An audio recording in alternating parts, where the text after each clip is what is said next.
I know this is a brand new channel, um, and sometimes like I'll do gameplay and talk over it, and sometimes I might talk about gaming news. That's what the main point of the channel is. But sometimes I'll talk about other things, right?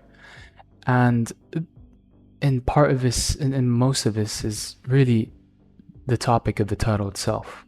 If you can't find a good companion, be your own, right?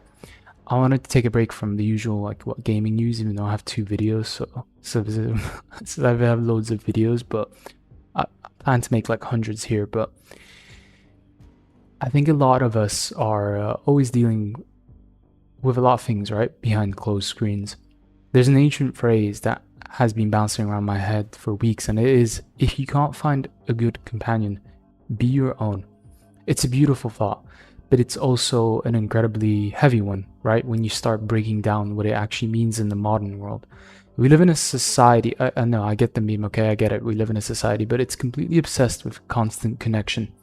I think we're told from the day we are born that happiness is a team sport, that you need a massive friend group, an active Discord server, the perfect relationship, or a packed social calendar, right, to be considered like maybe a fully functioning human being.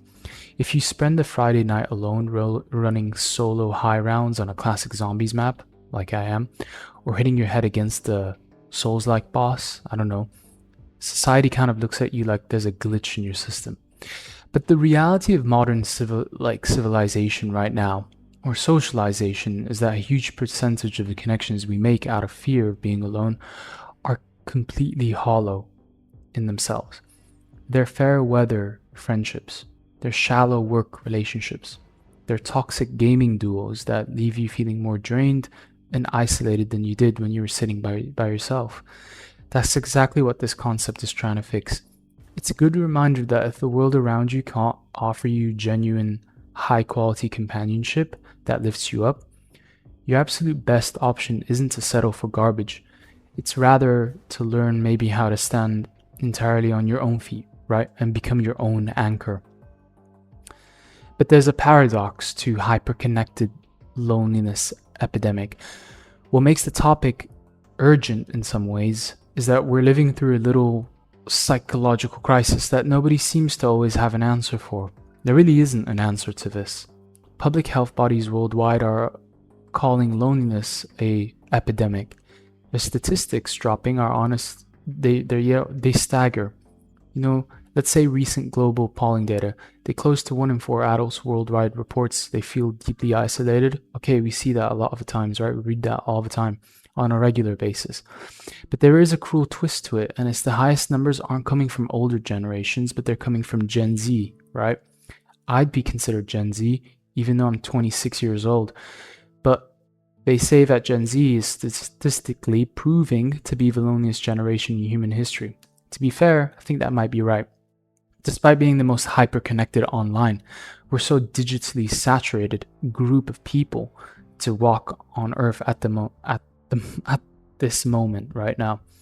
I think we've substituted actual human presence with digital placeholders. Okay, that's happening.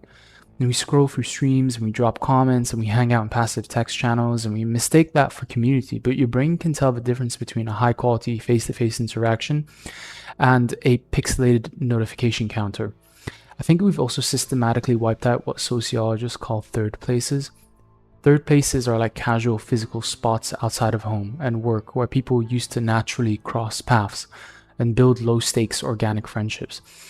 The local community hubs, the arcades, like the casual neighborhood spots, they've all been thinned out and they have been replaced by algorithmic feeds. I know that's a big drastic difference there, but it's designed to or pivot, but it's designed to keep you staring at a screen by yourself.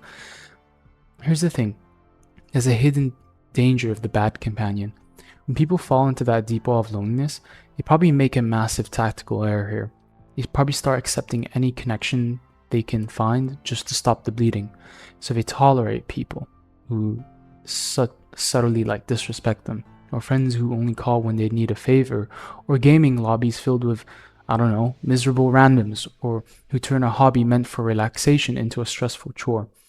There is an origin story behind that ancient quote from Solitary Journeys. The story goes that a wise master had a student who was completely fake. The student would shirk his daily duties. He'd lie to the local community to steal choice food for himself and take credit for all the hard work his peers were doing. When the master finally sat him down and calmly pulled him out of his toxic behavior, called him out on it, the student didn't really self-reflect. He just flew into absolute rage. He waited for the master to leave and he smashed all the pottery and he set fire to the entire monastery. That's a complete crash out. But yeah, that's an extreme example, a historical example. But think about how many times you've let a fool in your life and who ended up burning down your mental peace. We've all had that one friend who acts like a victim every time you set a basic boundary.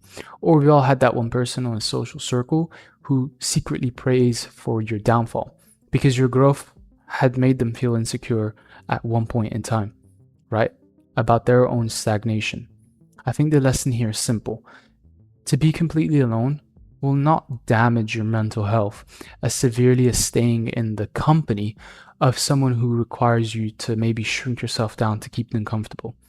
Bad company doesn't cure loneliness, right? It just compounds it.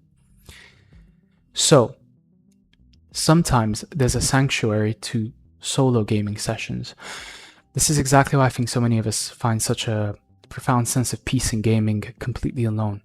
Look at the gameplay on screen right now. I'm playing it by myself. The noise of the world completely shuts off around me. I'm not managing anyone else's ego. You don't have to listen to a toxic teammate. Yeah, I play CS2 sometimes and that goes fucking toxic, but you don't have to scream down the microphone or you didn't play according to the strict meta-chasing playbook here. I don't do that myself, but still, you don't have to coordinate schedules with 3 different people who promise they'll be alone at 8 but don't show up until 10:30. There's a beautiful, almost meditative sanctuary in the solo experience, right? Think Arc Raiders or Elden Ring, or diving deep into a complex just single player campaign. The accountability is entirely on you. If you fail, it's your mistake to learn from. But there's gold in that. If you succeed, the triumph belongs completely to you. And I know I'm talking about this from a gamer's perspective, but your brain enters a flow state, and I think everyone by this point, everyone knows what flow state is, where your focus just narrows down to nothing but the mechanics, the music, the atmosphere, and the challenge right in front of your face.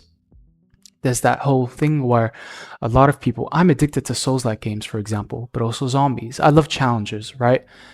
But it's not exactly the idea that I'm gonna fail so many times. It comes with it, but I love the challenge where it's solo, it's just me, and I have to keep doing it repetitively so many fucking times until I get the job done, because there's a weird dopamine rush I get and a sense of accomplishment.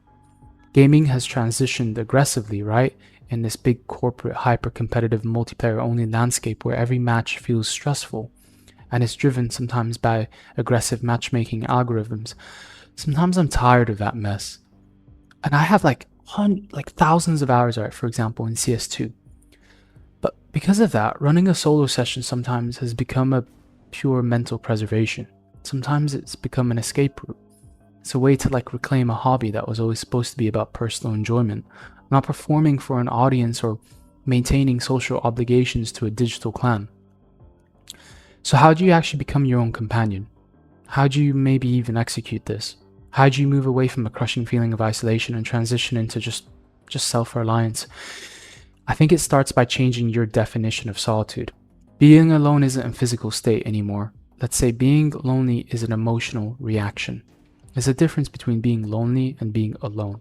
Solitude isn't a sign that you've been rejected by the world, but it's more of a clear sign that you've raised your standards so high that you refuse to let just anyone access your energy.